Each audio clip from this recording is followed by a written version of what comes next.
నమస్తే ఫ్రెండ్స్, నేను మీ Lakshmi. Welcome to Lakshmi's kitchen and blogs. క్రిస్పీగా 10 నిమిషాల్లో తయారు చేసుకునే masala french fries with home మేడ్లో ఎలా తయారు చేసుకోవచ్చో ఈరోజు నేను మీకు చూపించబోతున్నాను. ఫ్రెంచ్ ఫ్రైస్ ఇష్టపడిన వారు ఎవరు ఉండరండి. మసాలా ఫ్రెంచ్ ఫ్రైస్ క్రిస్పీగా రావాలంటే నేను చెప్పే చిన్న చిన్న టిప్స్ పాటిస్తూ చేయండి. చాలా అంటే చాలా క్రిస్పీగా కేఎఫ్సి టైప్లో వస్తాయి. ఈ మసాలా ఫ్రెంచ్ ఫ్రైస్ కోసం నేను 4 ఆలు వరకు తీసుకున్నానండి. ఆలూని బాగా శుభ్రంగా కడిగి పీలప్ చేసి సాల్ట్ వేసుకున్న వాటర్లో వేసుకున్నానండి. నెక్స్ట్ చిన్న చిన్న పీసెస్ లాగా కట్ చేసుకుంటున్నాను. చూసారు కదా, ఇలా కట్ చేసుకోవాలి. ఇలా ఎంత సన్నగా వీలైతే అంత సన్నగా కట్ చేసుకోండి. ఇలా కట్ చేసుకోవడం వల్ల చాలా చక్కగా వేగుతాయి. కేఎఫ్సి టైప్లో ఉంటుందండి ఫ్రెంచ్ ఫ్రైజు. చూసారు కదా, ఇలా కట్ చేసుకున్న అన్ని ముక్కలని నేను వాటర్లో వేసి బాగా క్లీన్ చేసుకున్నాను. 2 టైమ్స్ కడిగేసుకోండి, అప్పుడే ఆ బ్లాక్ షేడ్ అంతా పోతుంది.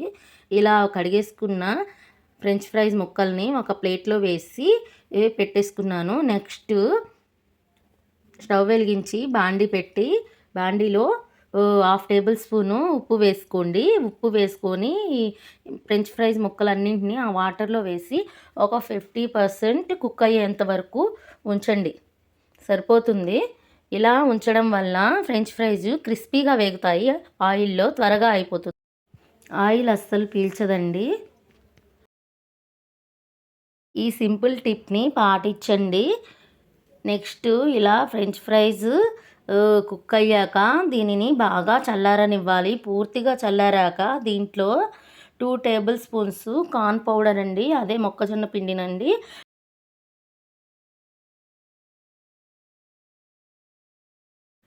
2 టేబుల్ స్పూన్స్ వేసుకుంటున్నానండి. అలానే 1/2 టేబుల్ స్పూను అల్లం వెల్లుల్లి పేస్టు, 1 స్పూన్ కారం, 1 స్పూన్ గరం మసాలా, 1 స్పూను సాల్ట్ని యాడ్ చేసుకోవాలి.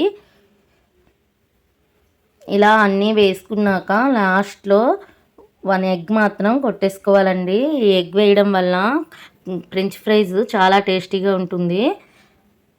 నేను ఈ టైప్లోనే చేస్తాను ఫ్రెంచ్ ఫ్రైస్ ఎప్పుడు చేసినా. ఇలా కలుపుకున్నాక డీప్ ఫ్రై కోసం ఆయిల్ పెట్టేసుకొని ఆయిల్ హీట్ అయ్యాక ఇలా ఆయిల్లో వేసేసుకోండి.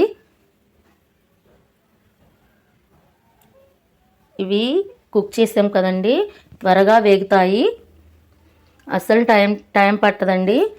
చాలా అంటే చాలా త్వరగా వేగుతాయి. చూసారు కదా, త్వరగా వేగిపోయాయి, బ్రౌనిష్ కలర్లోకి వచ్చేసాయి.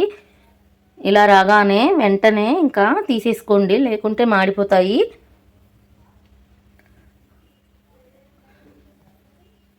ఉడికించుకోవడం మాత్రం మర్చిపోకండి. 50% కుక్ అయితే సరిపోతుంది, మిగతా 50% ఆయిల్లో కుక్ అవుతుంది. ఇవి ఇలా డైరెక్ట్గా అయినా తినేసేయచ్చు, లేకుంటే కొంచెం సాల్ట్, కొంచెం కారం, కొంచెం గరం మసాలా యాడ్ చేసుకొని కలిపేసుకొని తినేసేయండి. Tasty crispy masala french fries అయితే రెడీ అయిపోయింది. ఇక తినేసేయడమే. చాలా చాలా క్రిస్పీగా వేగాయి. పిల్లలు చాలా ఇష్టంగా తింటారండి. పిల్లలు ఎప్పుడైనా ఏదైనా చేయమని అడిగినప్పుడు ఇలాంటి రెసిపీ, చాలా సింపుల్ రెసిపీని చేసి పెట్టండి. మీ పిల్లలు చాలా ఇష్టంగా తింటారు. ఈ వీడియో నచ్చినట్లయితే లైక్, షేర్, సబ్స్క్రైబ్ అండి. ఇలాంటి ఈజీ రెసిపీస్ వీడియోస్ మరెన్నో వస్తాయండి. Stay tune and bye.